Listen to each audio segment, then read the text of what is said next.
good to see you guys. You're going to be in for a very cool week for all the new people. So, I'll be talking about living an engaged life. And all the pictures in my slideshow, by the way, are pictures that I've taken from all around the world. This happens to be Tanzania. I know we've got some Tanzanians in the house.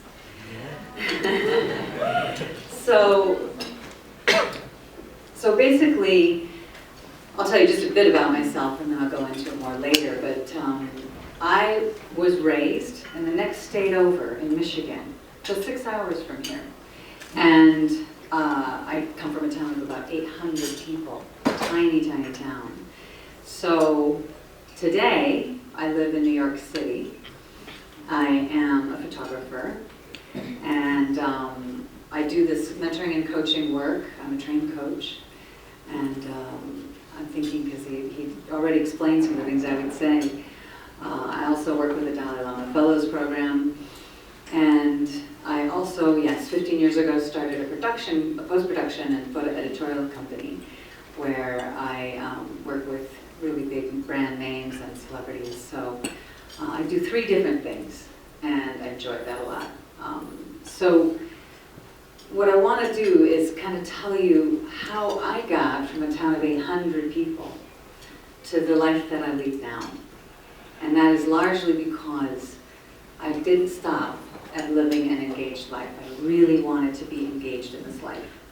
I always wanted to do, and I was just curious, I wanted to learn, and one of the things I'm going to talk about tonight is when you go through life, you listen to yourself, and you know when to pivot and change. All right, so to cover what we are going to talk about tonight, like I said, the source is inside you. Each one of you are totally unique. And I'm always saying that, yes, we have this strong pop culture, and yes, we have, the internet that is sort of seducing everybody into a certain way of thinking and getting into, pop culture, like I said, music and videos. But really, it's about what are your natural instincts? What do you like to do? And then I'm going to talk about listening and learning. As you walk through the world as yourself, you want to listen to what the outside world is telling you, and then listen to the springboard on the inside of, okay, what are the whispers inside me saying? Do I like this? Do I not like this? And this is just for you. This is not, because we have a lot of influences telling us what to like. So, then I'm going to talk about my story, and then we're going to do 1 or 2 exercises, depending on the time. And then I'm also going to talk a little bit about some science that actually supports some of the things I'm saying. So, okay. So the first thing that I want to discuss is the authentic you. So I care about what's inside you. I'm not your parent, I'm not your teacher. I care about you. Who is the authentic you? What is in the marrow of your being? Who are you? What do you do and what do you love when you're by yourself? Because that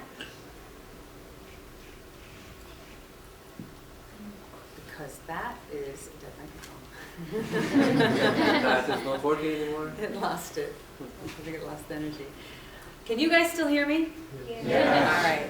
So if we could get a new mic, but because it's what you love to do and do when you're by yourself that fuels your life, that fuels a happy life, an engaged life, right? And a lot of you guys are thinking, wait a minute, like I can't make that a life, I can't make that a career, but in fact there are elements in that that will play into a career that will make you happy. And if you tap into that part of you, and if you use that as your navigation through life, you're going to have a good, happy life. And some of you may not really know what you enjoy. Some of you may not really have something yet that you grasp onto, that you love. It's a passion. And that's okay. It's going to come to you. It'll come in life. So, what I'd like to do is start with an exercise. So, you can stay in your seats, but what I want to do is have you all, it's going to be a little bit of a guided meditation, okay? And so, what you can do is just if you stop eating for a few moments and sit back in your chairs and get really comfortable. And just relax. Forget that you're here. Forget that you even came to Chicago. And you may want to shut your eyes. Take a deep breath. Good. And now take a second deep breath. This really works. It will relax you. Very good. And just let the outside world fall away. It's just you. Turn inward.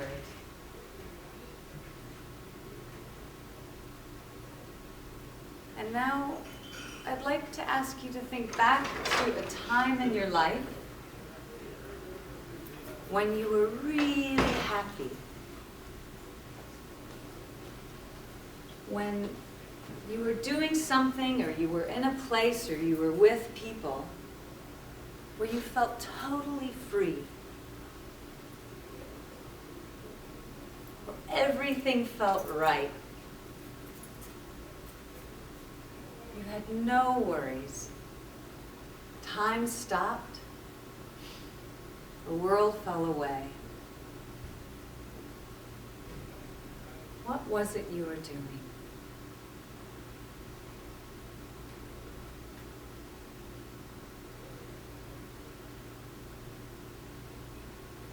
And now, check in with how you were feeling.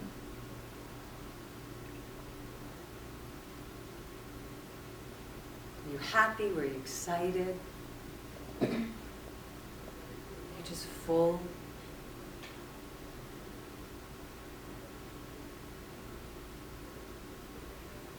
Let it really resonate inside you. Let it permeate every cell of your body, this feeling, this good feeling.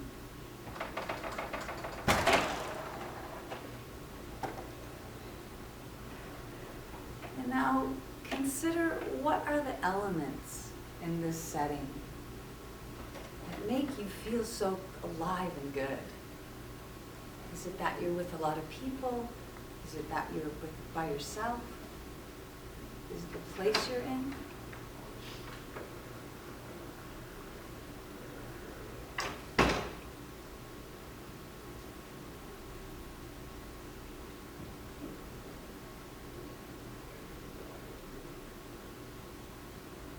Just take a few more moments and think about that.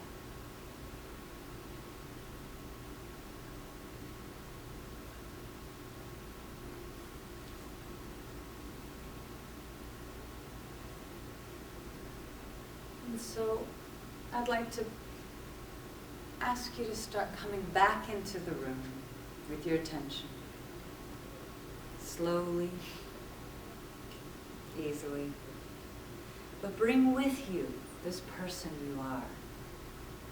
Bring that with you into the room now.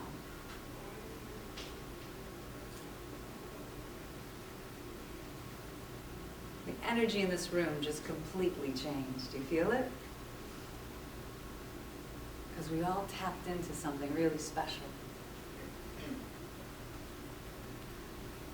And now what I'd like to ask you to do is I'd like to ask you to turn to your neighbor and share your experience. You can turn to anyone, any direction's fine, and take 3 minutes to tell them where you were, what you were doing, and how you were feeling. Just to do a share. And after 3 minutes, we'll switch and the other person can share, okay? So go ahead and start. 3 minutes, pick a person.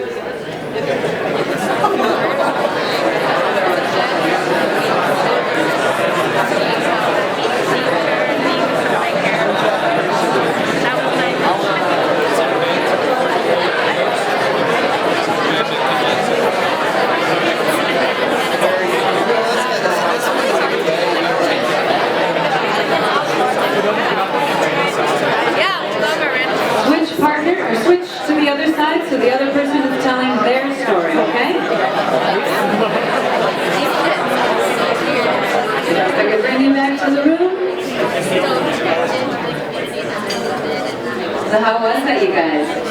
It was good, right? Excellent. So now you can see, like, how engaged are you now, right? You're really invigorated, and part of that is because you just tapped into these things that make you passionate and come alive. And like I said, these are elements that you're going to want to look for in the world out there as you move forward, whether it's choosing a city you live in, choosing a country you live in, choosing work, choosing the people you want to be with. You already nailed it just now. You know it so far. What you love.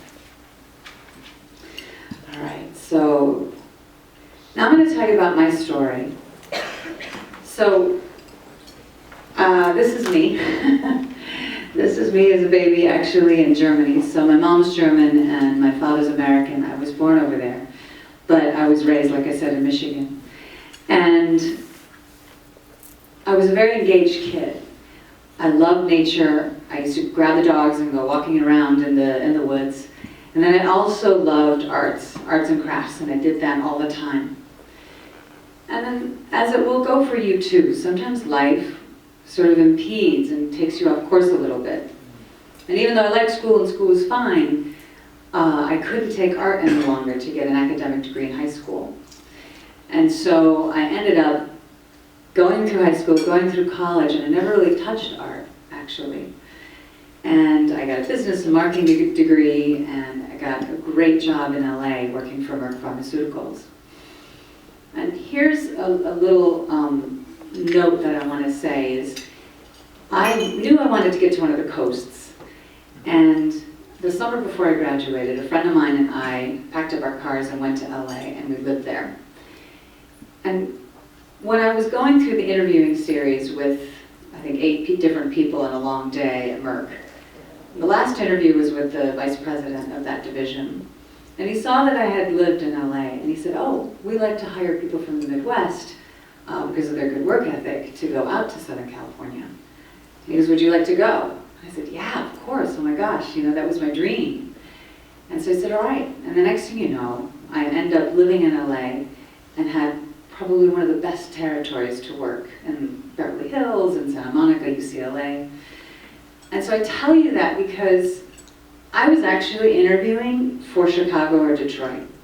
But because I, on my own time, did what I could to fulfill what I loved, so I wanted to be on one of the coasts, life ended up presenting an opportunity to me that grabbed onto something I already accomplished myself. Does that make sense? So I couldn't have gotten a job in LA if I didn't already do something smaller, which I loved. But then a big opportunity came, recognized what I already did, and said, okay, then we're going to place you there. So that's one key. Take these small steps to get to where you're going to go. And then these big opportunities will come and lift you higher and lift you there. So then I get to LA and I have this job. And I loved LA, but I have to say, I realized I didn't like corporate. So here I was in Los Angeles seeing all these creative jobs all around me. And I thought, well, I want to do what they're doing. I don't want to dress in a suit. And so I ended up taking the first job I could find where I didn't have to go back to school, and that was in film. And realized in that couple of years that I really loved photography and things around photos, and I just loved visual things. I for some reason, had a sense for what things should look like. And so I ended up stumbling upon, like I said, this career of post-production and photo editorial. And I will say that I had a pretty great job in film, and I had a pretty good job at Merck, but I had the courage, and I listened to the inside of me to say, no, this isn't right. I can't go the rest of my life doing something that I don't love. And again, I had to have the courage to cut it off and pivot and say, I'm going to do something else. I remember one time when I went to Southeast Asia, when I was in my mid-20s, I met these guys from New Zealand. And one of them, coincidentally, wanted to be a photographer. This is before I knew I wanted to be. And he said something to me I never forgot. He said, look, you're gonna be at work more hours than anything else you do in your life. Even sleep. You better like it. You better like it. And you're gonna be with your spouse or your partner for the rest of your life. Choose well. Choose well. So these things sort of stuck. And you are the only one going through your life with yourself, really, front to finish. It's just you. You're not taking your parents along. You're not taking anyone along for the whole ride, but you. So be true to yourself. You know, when you flew in today or yesterday, and they do the whole oxygen mask, these are pretty studied people. They know exactly what works in an emergency in an airplane. And what do they say? They said, put the mask on your face first, and then help those around you. And I say that because if you're not happy, you're not going to make anybody else happy. It starts with you. And when you do this, again, the result is you are engaged, you'll be engaged with others, they're going to engage with you because you're fun to be around, and you'll have an engaged life.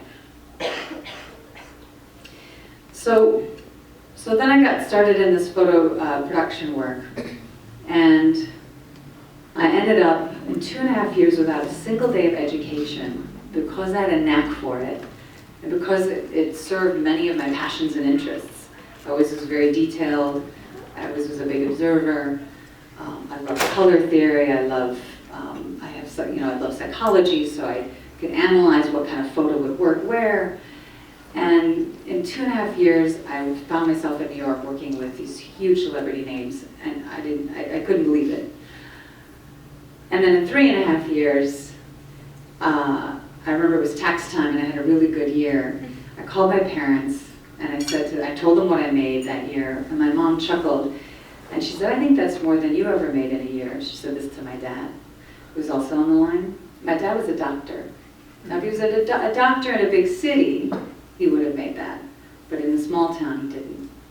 And he was the one all my life who said, be a doctor, be a lawyer, do something responsible, right? We've heard that. And I said, no, I don't want to. That's not my story. And so in that moment, I said, how about them apples, Pa?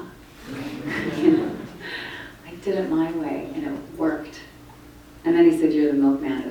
You're the milkman's because you're not one of my kids. Because I'm very different than he is. I think that's right.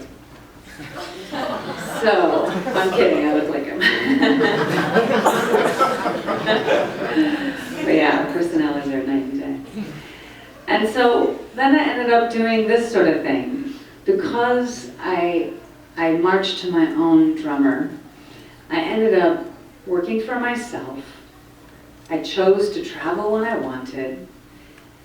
I had success in that job because, again, I chose a passion of mine. And I gotta tell you right now, you guys can all get an equal education as thousands of other people your age. But what sets you apart and elevates you isn't that degree. It's, do you have a burning desire to do it? Have you spent your life or many years paying attention to that subject because you loved it so much and you absorb it, almost every day of your life, right? Those are the things that give you an intuition, an instinct that you will have that's different than thousands of other people who have the same degree or even a better degree.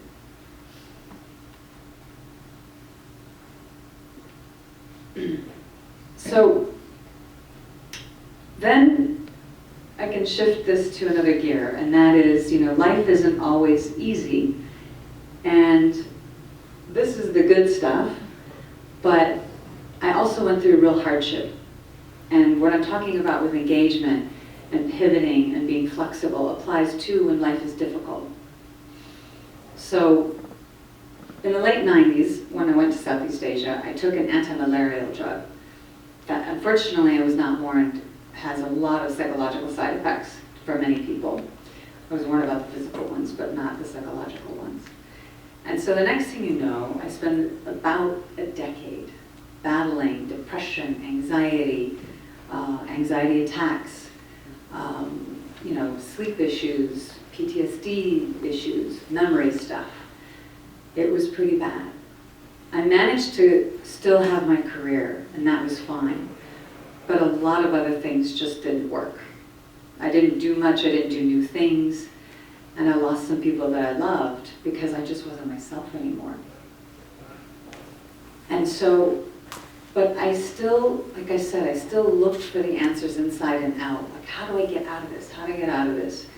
And ultimately, after many years, I just got lucky. I was trying different herbs, and one of them popped me out of the anxiety portion, and another one had me hit my high notes again. And then I did some interesting sort of craniosacral work, which taps into your nervous system and your rhythms, and I am much better today. It's no easy feat.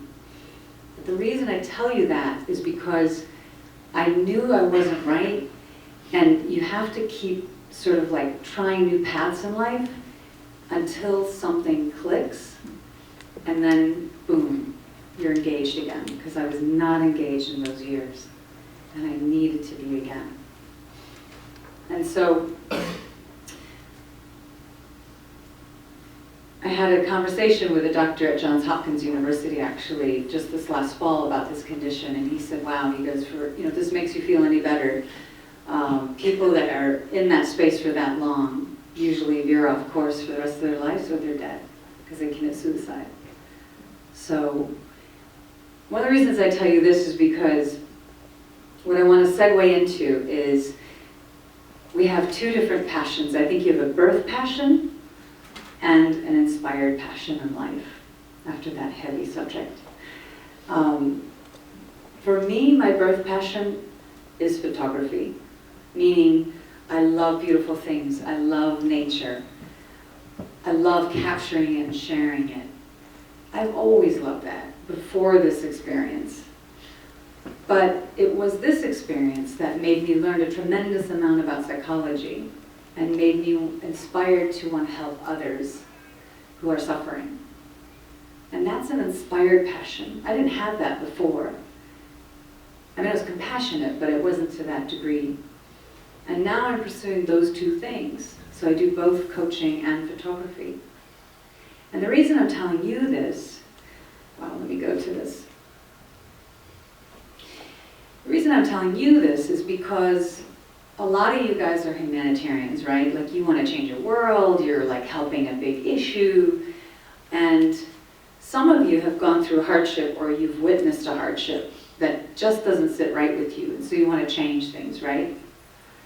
So I want to actually give you permission, though, to, yes, do that because you'll be great at it, but think back to who you really are. Who were you born as? What did you really love before that thing happened? And service that too. And that also is going to keep you really engaged. Because you're going to work really long hours in this humanitarian thing, aren't you? You know? You love it, you're passionate about it. But your true self will ignite if you serve this born passion component of who you are. Does that make sense? So yeah, so this is me in my photography and my coaching. Feel free to connect with me. I'm going to be here till the end of the week, and I hope I meet all of you guys in person. And so yeah, now I'm going to move on to a video. So St. Luke, Haiti is a foundation and a hospital in Haiti. And I went down there and photographed them in 2012. And I was so impressed by them, I kept helping them. So now I'm a volunteer ambassador for them. But the founder of this foundation, Father Rick, is so inspirational. And he went down there 30 years ago to start helping patients any way he could. He's a priest. And he realized they really needed medical care more than anything else. And so he came back to the States, and at 40 years old, he got a medical degree. That's no easy feat. That's pretty amazing. And so now they service, I think, 60,000 patients a year. They have 2 hospitals, many schools, orphanages. They employ over 1,000 Haitians. This guy's living an engaged life. He found his calling and he ran with it. And 6 months after I was there in 2012, he won the Opus Award, and the hospital won the Opus Award, which is the top honor in the Christian world. And they went and made this video. And I'm going to show you the first 30 seconds of it because I think it kind of triggers a little something inside you when you see it to go, whoa, what do I want to be doing? Uh-oh, I don't know if we have audio. Well, now that I just prepped it. So basically what he's saying, I can actually narrate it for you because I know what he says. So he's basically saying here, in older times, they used to have a tradition where they kept a skull on a desk to inspire you to think, what do I want to achieve by the time I reach this? You have a limited number of heartbeats in your life. You have a limited number of steps that you're going to take that can be calculated. What is your heart beating for? Where are your steps taking you? We don't need a skull on our desk. They're all over. Because that hospital obviously sees death every day. Pretty powerful, isn't it? What do you want to do? What do you really want to do? So, how to dream. Coincidentally, this shot is actually also shot in Haiti. That's a ship bringing goods from the north shore of Haiti down to Port-au-Prince that I took. So, how to dream. It's an odd thing and dubious thing to say, right? But you are going to hear dream big, shoot for the stars, be the best. But I'm not going to say that to you because I want you to dream right. I want you to dream right because right will suit you perfectly, right? Most of us don't need to go big. That's a very American thing too because we're the land of opportunity. But if you dream right, you'll pursue exactly what you need to pursue and you'll be completely fulfilled and gratified and feel engaged. And for most of us, it's not a big thing. It's a specific thing, right? So when you're getting all these messages and you think you've got to be better than the next person, don't worry about that. You will win if you listen to specifically what's right for you. You will be fulfilled if you serve that. Oprah has this quote that I liked. It's, you have to know what sparks the light in you so that you, in your own way, can illuminate the world. Yeah.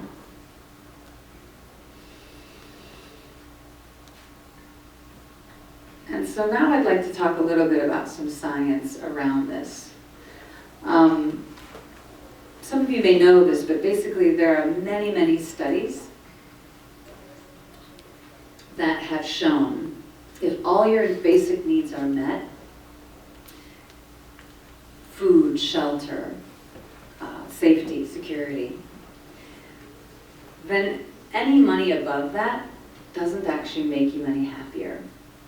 And I'm kind of focusing around work and career because that's what you guys are heading into right now. So in every country, in every socioeconomic level, they found that making $20,000 more does not make you any happier. It's finding what is your passion. It's finding what engages you. It's being true to yourself. There's a book, I write it just a little bit here, Succeed by Heidi Grant Halverson. And it's pretty interesting. It's really about the psychology of succeeding. So if you guys are interested in that sort of a thing, that's a really good read. And she talks a lot about studies done where you're motivated by performing well versus understanding well. So what this means is she calls performing well be good, like you want to be good, and she calls understanding well get better. But I'm gonna call it performing well. And so performing well means this. It means you want to impress people. You want to impress your parents. You want to impress your peers. You want to impress maybe a spouse or your boss. It means you want to show that you're smart. It also means that, if you don't get an A or if you don't get that awesome job, you're going to feel like a failure. Your self-worth and your self-esteem is really tied to the outcome. Versus if you just, want to learn more about it genuinely. It means you're going to give up sooner. It's kind of all or nothing. And you ask for help less, because if you ask, it means you failed. Does this sound familiar to you guys? Like we can think of some things we do, or like, ooh, that's actually exactly how it feels, right? But they found in studies that you'll perform less well, and you'll usually tests in a class like that go down if you're doing it just to get A's. So then there's the motivation of wanting to understand something well. And I'm tapping into that because when you truly love what you do, you know how if you're taking a class and you really love it, you want to learn everything about that subject, you don't even care what's on the test. You just want to learn about it. And so this helps you genuinely learn about yourself. You handle difficulty with stride if you want to understand something well. You'll learn from your mistakes. You'll procrastinate less. And you don't judge yourself by the outcome, but rather by your progress. So if you bump into problems, you'll overcome them better too. So all this that I'm telling you about, choose the things you love to do and you're going to succeed and you're going to feel like you're engaged, actually has hard science behind it.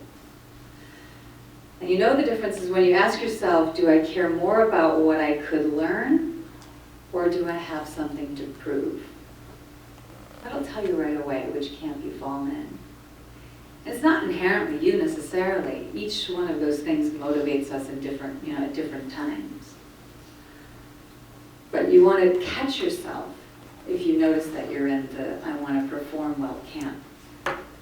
Because it's not a win for your life. It's not going to truly engage you and truly get you ahead.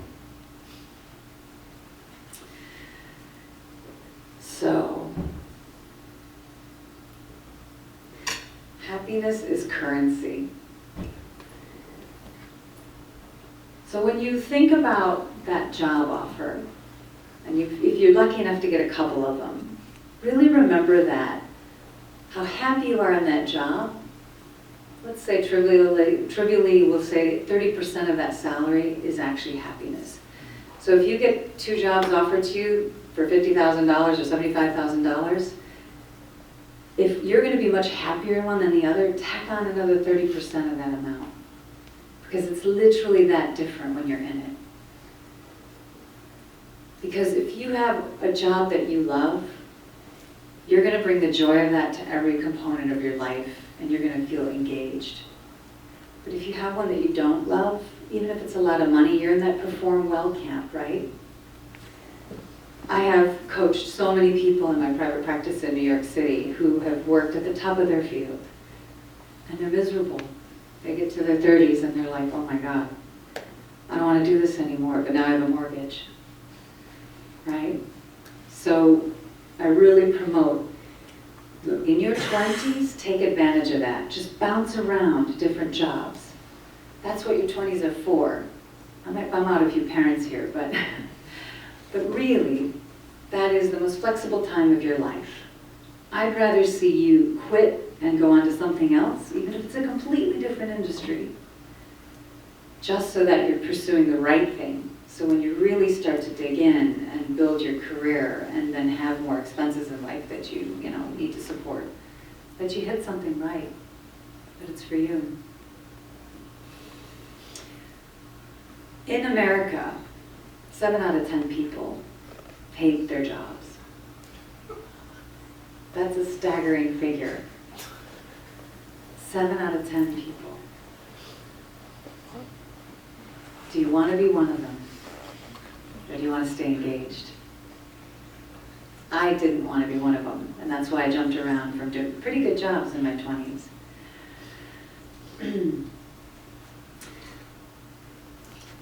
So, I also want to point out that your job, or you will change jobs a few times. Plan on it. Budget for it. Expect it. How many times have you ever heard anybody say budget for career changes? Never, right? Yet every single person pretty much is going to do it. And the only reason I can do what I'm doing now today, and I've been developing these 2 new careers of photography and coaching for about 5 years, 4 or 5 years now, is because I saved. I lived under my means. You guys, that's so important because it gives you flexibility. So that if you don't love what you're doing, you can switch into something new and have that. If you live above your means, it's literally like putting like one bar in your jail cell up after another, because you're never going to be able to leave it, right? So, live below your means.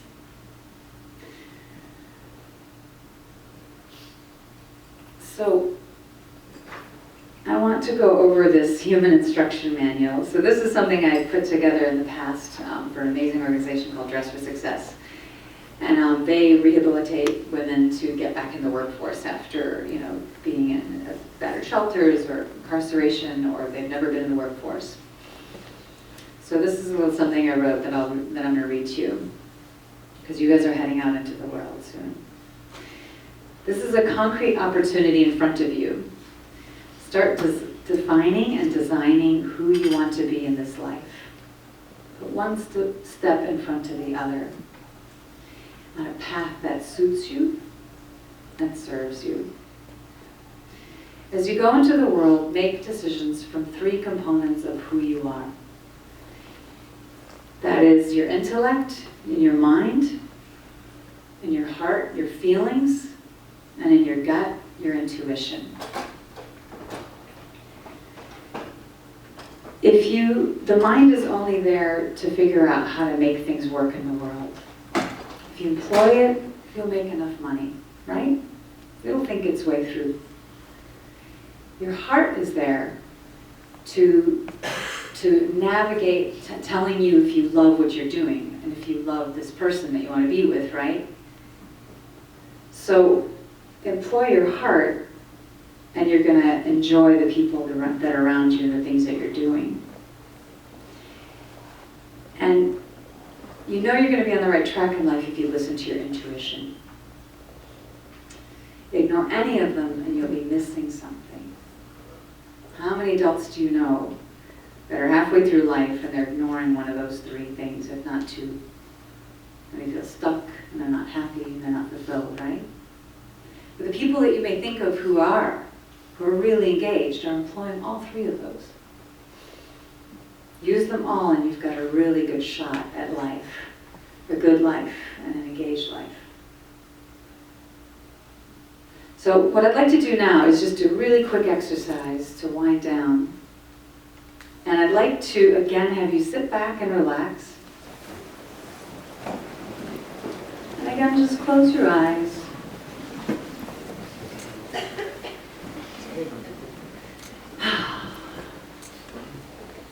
And take your attention from your head. You're listening to me, I'm talking. You're here. You're thinking about the people you just met. And I'd like you to drop your attention now out of your head and go down into your chest cavity.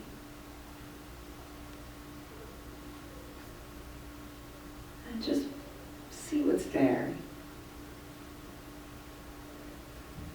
You don't have to do anything. You can just be there.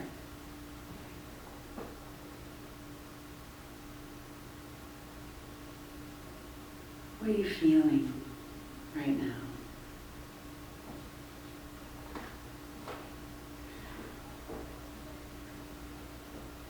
And now what I'd like you to do is drop that attention even lower down into your stomach. And as you're there, just get familiar with your instinct. What's your instinct saying right now? About your being here, about what you're doing, maybe about something going on in your life. Maybe it wants to do something different, or maybe you're right on.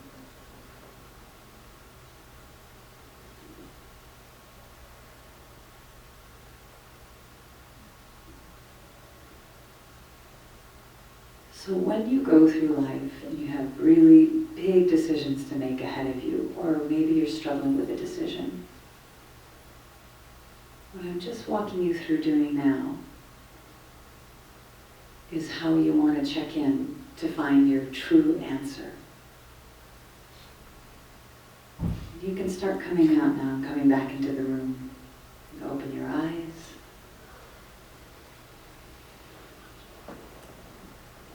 Because wisdom lives in these two quadrants, in your feelings and in your intuition. That's where your wisdom really lies. The head doesn't have wisdom, it has intellect.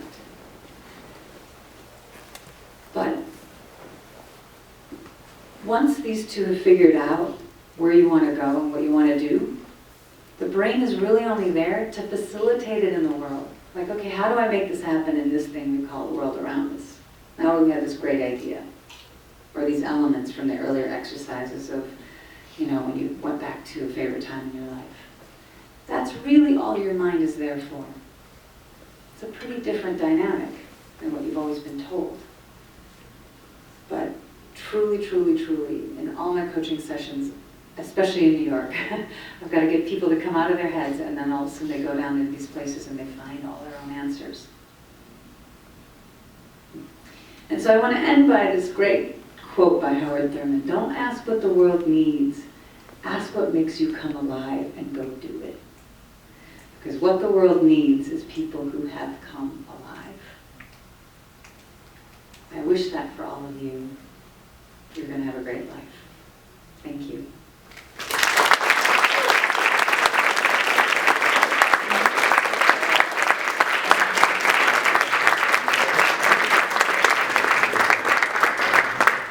So we're going to do a few minutes of questions. So if anybody has any questions for me, just raise your hand, let me know. Any questions? Yes? It was regarding one of your photos. What was the photo with the white sand? I'm really curious. The white sand. Hold on, let me look. Second Oh, yeah. The dunes. That is in Brazil, believe it or not. That's in northern Brazil on the Atlantic coast, so the northeast. And there's these amazing sand dunes. Don't make me pronounce them, I can't. Brazilians is really hard, Portuguese. But if you just Google Brazil sand dunes, even though a lot of that coastline has those, that's the main park. And what is remarkable is during the rainy season, the divots of the sand dunes fill with water. And they're clear lagoons, and you can swim in them. There's nothing in them. Throughout the whole thing, and it takes 3 days to hike the width of those sand dunes. So it's really close to the Atlantic Ocean, so I think it's just very waterlogged, and that's why it can collect water. But then after 6 months, after the rainy seasons, it evaporates, and it's bone dry for the rest of the year. So yeah, it's beautiful. Question?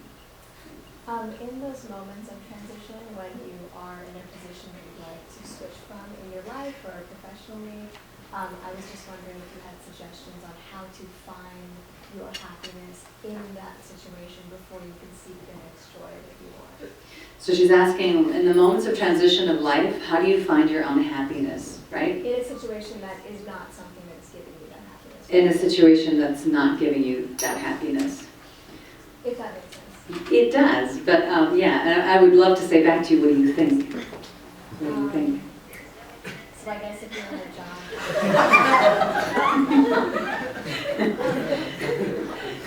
Carry on. I guess it would be trying to be true to yourself, and that's when you can get a job that you like to move from. Right. So that's why I've been focusing this whole talk on how you check in. How did I check in? And I gave you a couple of tools of how to do that. But are you talking about within or out in the world? Like, how do you figure out what's out there that would fulfill you? I guess within, when you're constricted for a few years, when you spoke about that position you had moving forward, when you're still within that 2-year period, what did you do to be able to continue having that currency of happiness?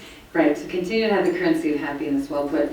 To be honest with you, if you feel really stuck and imprisoned, I have to say meditation is pretty awesome. Because if you can't get out and you have no choices, meditation is a way to calm yourself and to neutralize and get sort of find joy again. And then you start finding these answers.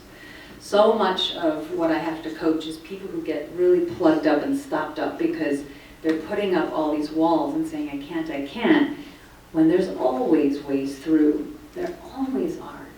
So maybe it's having conversations with your friends that are really candid and saying, what are ways I can get out of this? And ask them, use that. And then, asking yourself, if I was giving myself advice, what would I say? That's always a good trick. Yeah, does that answer something? Yes, Very good. What else? Yes. How did you get started with your coaching, consulting? Because obviously you didn't have a background or formal teaching in that, so how did you prove yourself valuable to these people? How did I get into coaching without any formal training? I actually did I did get trained at the Coaches Training Institute out of the Bay Area. That was a 6-month program. I thought about going to school to become a therapist, but I kind of didn't want to sit in a room all day and hear people's problems all day long. I'm much more extroverted than that. I recognize that. You have to recognize what you want to deal with. I also love science, always did. There's a bunch of doctors in my family, but for me, I knew I needed to be around more dynamic environments and dynamic people and creativity. But that's why I love coaching, is it allows me to use all the science that I've always, I read psychology and I read around neuroscience, and of course my own experience put me through so much learning. So I did need that little bit of a coaching degree to get some credibility, because it's not a licensed industry. But once I did, I found institutions, and I did a lot of volunteering. Volunteering was my path into photography and coaching to a large degree. Give it away and it starts to show up. Because if you give it away, people open a door easier, right? And then the next thing you know, I was able to prove myself. And that's really all people care about, especially in New York, which I love. So, yeah. Questions? Yeah. So you had us go through that first exercise of us going to our happy place and sharing it with our peers around us. Yeah. The first time that you ever did that exercise, what was your happy place? My happy place. Sounds good. My happy place was when I was 25 years old. I was doing the backpacking around Europe thing, and I was in the Cinque Terre, which is a coastline in the Riviera, the Italian Riviera. Now it's much more popular, but way back in the 90s, it was really an unknown. And I was hiking, hundreds of feet up off of the ocean, but along this bluff by myself. And I just was in bliss. I don't know, the energy of Italy is incredible. And I was obviously in nature. And I think by taking that trip, when you make choices that fulfill you so much, your body just learns and your mind learns how to ask for more things you like. And sure enough, when I came back from that trip, I refused to deny myself happiness. It was habituated. And sure enough, I went into the creative industries, and I would never have had that courage if I wasn't habituated to just say, no, I want what I love. And just a side note too, I do love Italy. It's my favorite country in the world. I've been to, I think, about 36 by now. And to the point of, when you put your, if you believe this, but you put your energy out there in a way that you do what makes you passionate and come alive, all of a sudden just things start to happen and they fall in your lap. So perfect example, a few years ago I did that. I went to Italy. I stayed at a woman's apartment through Airbnb. We totally hit it off. She worked in the arts. I didn't even think about that. I just thought, oh, she's cool. And the next thing you know, a year and a half later, she's like, we're doing this big cultural night of culture. We want to feature your photos in an exhibit. Wow, I didn't do anything, and I just got my first photo exhibit in my favorite country on the planet. And exactly 1 month from now to the day, May 15th, I have another exhibit for the city of Lecce, Italy, by the Department of Culture for a belated International Women's Day to show my nonprofit work, which I can put on the slides. Let's see, I don't know how this is going to work, but I see in the projector. It's not really lining up, but I'll let it just stay there. It'll cycle, I think. But, so these are photos that I've taken. Maybe it won't cycle. Anyway, so yeah. What other questions? Yes? What do you say to the person who's a humanitarian and says, I want to make a lot of money right now doing a job that I probably don't love, and then use that money and do what I love later on? I'd say that's fine, and because I get it, and that's a recipe a lot of us do. But I'd say just stay very, very checked in and aware of yourself, because if you don't, and I've seen this, you'll kind of skid down that road too far. And what happens is when you're in something you don't love, what do? You start shutting down, don't you? You shut down to yourself because you don't want to feel it anymore. You start shutting down to others. You maybe get some vices, or you start to obtain these bad habits. So your number one challenge will be to stay true to, okay, what's my timeline? What does this really look like? What's a deal I'm going to make with myself?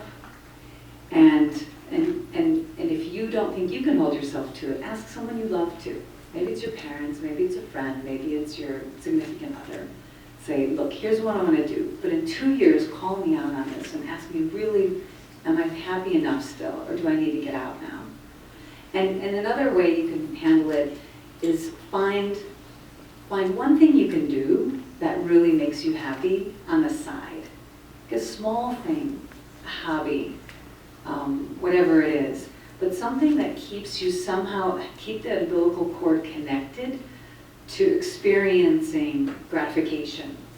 Because if not, you will just fully shut down, potentially. Does that answer that? Yeah.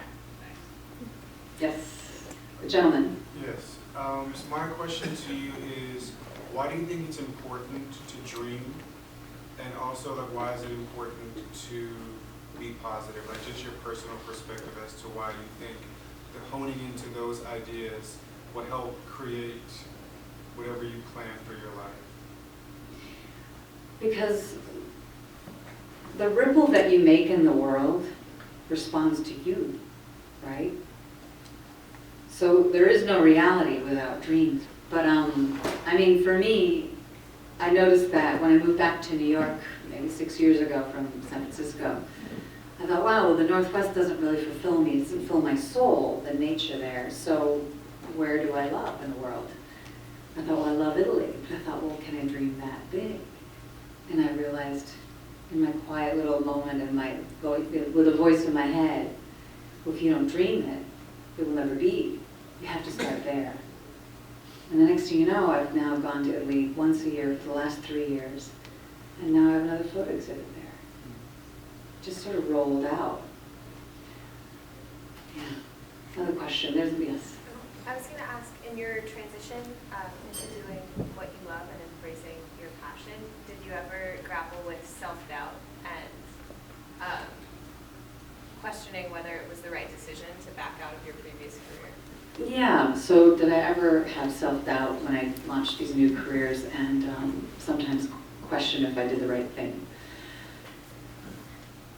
Yes, I have had self-doubt. I mean, I think one of the hardest things actually was going from a really high-level position and humbling yourself and being okay with entering at a low level and exposing yourself at a low level. I had to not be good for a while in coaching before I could get somewhere. I had to not know what I was doing with photography for a while. But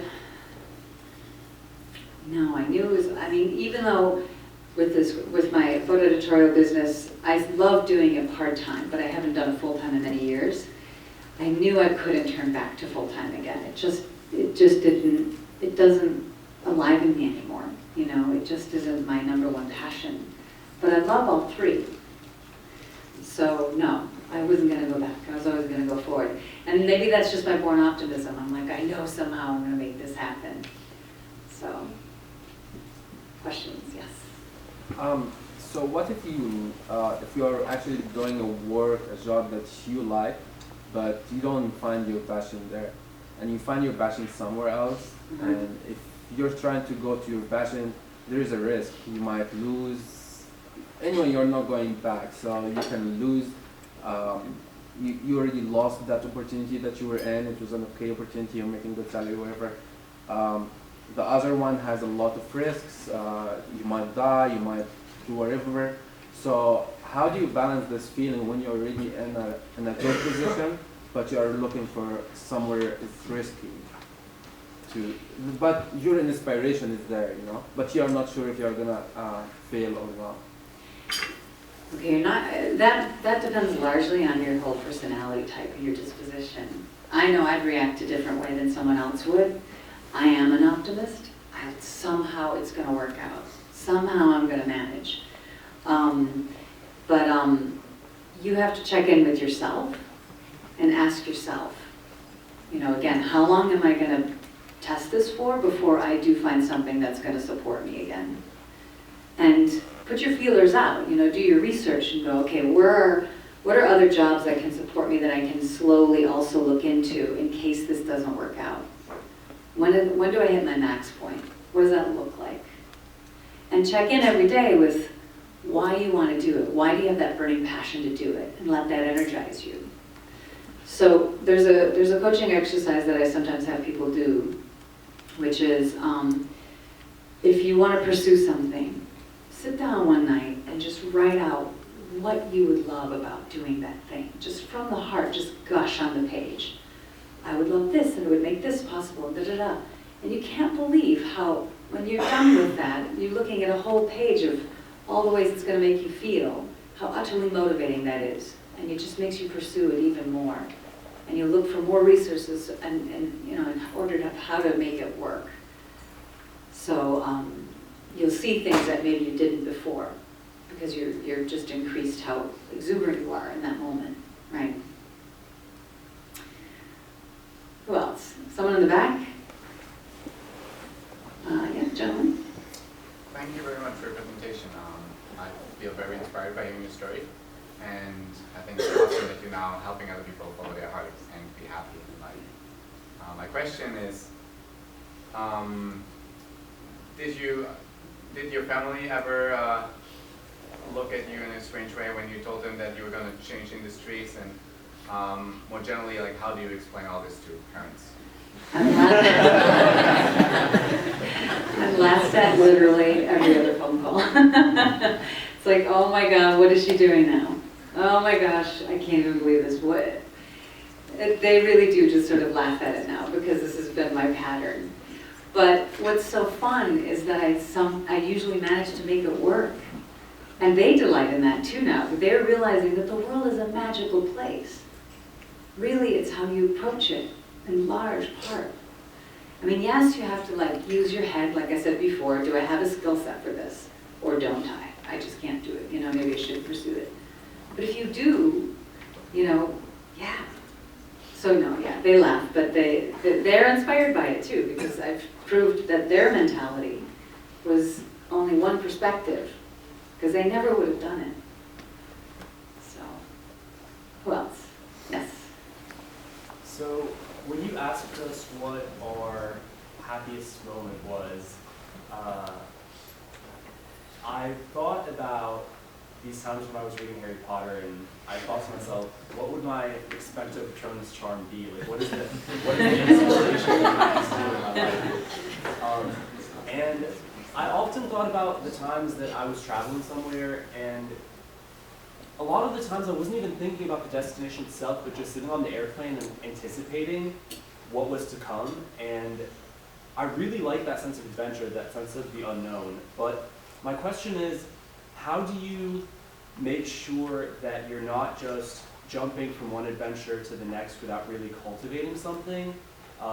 You know, I have this passion for exploration, this passion for discovery, but how do I make sure that I'm actually making an impact in this field before I move on to a different field? Or how do I make sure that you know, I'm striving for perfection without just dabbling in a bunch of different things? Right. All right, so you do have a rational mind somewhere in there though, right? I don't hope so.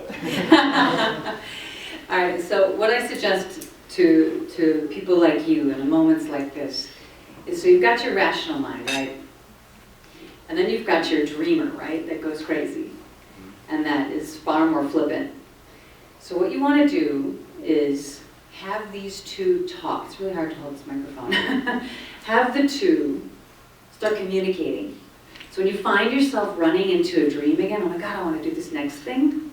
Say, wait a minute, what did Rebecca tell me? She told me to grab my rational side and have that rational side ask the dreamer, what do you really want to do with this? You know, what are we going to do now? How are we going to really get ahead and make this a real life existence job? And then the dreamer's going to go, oh shoot, there's rationale and I got to figure this out with them. You've got to work together. That's why you have the two parts within you. You've got to work together. And so have them communicate. Because they're both you, right? So you're going to give them both airtime and credit. Does that sound right? Yeah, but I think it's a lot easier said than done, so. It is without a doubt. Something to think about, for sure. Yeah, but I guess, I mean, I could get into that more if I was coaching you one-on-one, but. All right, somebody had a question over here. Somebody had a question. Anybody else have it? Yes? Yeah, I think mine's quite similar to the one that just been asked, but what do you do when you find yourself having multiple different passions that I suppose, have you ever felt like you spread yourself too thin across? Yes. Have you spread yourself too thin because you had too many passions? That's definitely a part of a creative brain too. We creatives are really susceptible to that. And so, yeah, what you want to do is you want to sit down and get very real with yourself. And again, feel free to grab someone else to do this with you. Maybe you have some friends that are not that way and are much more rational and planned out and disciplined, and say, okay, I need help with this. And really question yourself, okay, I've got these 4 or 5 passions, right? What do I really want to be doing 5 years from now? What do I really, really want to end up? What do I want to have in my life, and where do I want to be? And then start to explore each one of those alone and say, where's this one going to take me? What's the opportunity in that? What's the potential in that? And start killing them. Just say, okay, I can do this maybe on a small scale or years down the road, but either you or you with someone can really explore those and get real. So, yeah. Can we do one more question? Yes. It's not me, just. Who's got another question? I got another question. Yes. So, the inspired passion and foreign passion, I think you mentioned. Yeah, inspired passion versus your born passion. Yeah, what if you don't know your foreign passion, or it's just gone, say for example, I thought I'm going to be a soccer player, professional soccer player, but I stopped soccer, and then I can't do professional anymore if you stop soccer. So that was my foreign passion, and it's gone now, right? So what if, do you just focus with your inspired passion, or do you try to find out other stuff that I didn't know about myself, or what? All right, or so you balance it? So this is that black and white, all or nothing, thinking that many of us do. When there actually are many grays. The world's actually made up of grays. There's no such thing really as a black and a white. So there are so many other ways you can explore soccer, right? You could play for an intramural team. You could coach it. You could, what else can you do that involves it? You may be the person who wants to be playing it, or you may be a person that just wants to be involved in it. Which one? I know, I'm thinking about the passion to fulfill it as a monk, To what? To fulfill it As much. As much, right? So do you want to be playing it, or do you want to just be around it and inspiring others with it? I don't think of it that much anymore. See, that's the problem, you're letting it go. And anytime you let something go, and you don't give it energy anymore in life, it'll go away. And then you don't even know it very well anymore, so you don't even know what the answer is to that, right? And there is an answer. So open yourself back up to it. I would... Okay, but what if, for example, it's you don't know about it, you didn't investigate your life that much, or you don't know what you can do, or your passion is, your true core passion is. Mm-hmm. It's not there. You just have to start listening again. Open up that channel. Like tap into the exercise we did earlier. Find ways to tap inside you to things that do ignite you, and just reside there for a few moments. Literally, just be there. I know this sounds like it's a real soft thing, but so are all of your insides, right? I mean, I could talk to you more. I don't want to take too much time, but yeah, we could definitely talk more about that. But yes. What was your, like, when you were a child, what was like the first thing you said you wanted to do? Oh my God, that was hopeless. Because, I mean, I was such a fish out of water, you know. I mean, I had few memories of Germany, so really it was the Midwest and that small town. And I mean, I live in New York City now, and I love hanging around in the world, so you can imagine I just didn't fit in there. And so I really didn't know. I was one of those confused people that just didn't know what I wanted to do. And nothing that sounded like, nothing that I loved, art and exploring, sounded like a job to me. I mean, it doesn't, does it? I thought everybody loves art. I'm not unique, but I was. I was affected by it more than by others, or more than other people were. So ultimately, life led me to a place where I could see those come to fruition. But back then, I remember I loved animals, so being a vet, that was about as much as I can say, but that kind of came on fast. Yeah. Any other questions? All right. Well, thank you guys so much.